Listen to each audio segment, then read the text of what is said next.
કોઈ દિવસ વ્રત જપ કરે નહીં, સવારમાં સ્નાન વહેલું કરે નહીં, આ બધા ધૂંધલી કહેવાય, યાદ રાખજો. હા, સવારમાં ઉઠીને ભગવાનની ભક્તિ, સ્ત્રીનું આચરણ છે સાહેબ. ઘર સુધારવું કોનું હાથમાં છે? સ્ત્રીના, પુરુષના નહીં. આ તો સવાર પેલા ચા બનાવતા હોય, સમજી જજો. બોલો કૃષ્ણ કનૈયા લાલ કી જય હો. આ દીકુન મીકુન ચીકુ ચાલુ થયું ને ત્યારથી ઉપાધિઓ ચાલુ થઈ, હાવીણીઓ લેવાના વારા આયા. એટલે જીવનની અંદર જો ઘરનું આચરણ સુધારવું હોય તો ઘરનું આચરણ સુધારનાર કેવલ સ્ત્રી છે, બીજું કોઈ આ જગતમાં છે નહીં. જો ઘરનું આચરણ બગડ્યું ને એની પાછળનો જો કોઈને એની પાછળનું જે કંઈ જે ઉદાહરણ કહેવા જઈએ ને કે કરનાર કેવલ સ્ત્રી જ છે, યાદ રાખજો. આચરણ બગડવું ના જોઈએ.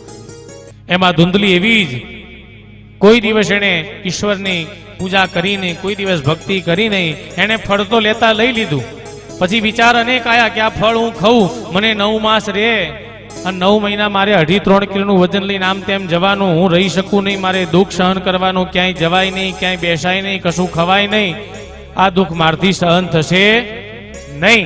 એટલે એણે શું કર્યું કે પોતાના આંગણે ગાય બાંધી હતી ને, ગાયના ફળ ખવડાવી દીધું. એણે ખાધું નહીં, ખોટું બોલી પતિની સામે કે આ ફળ મેં ખાધું.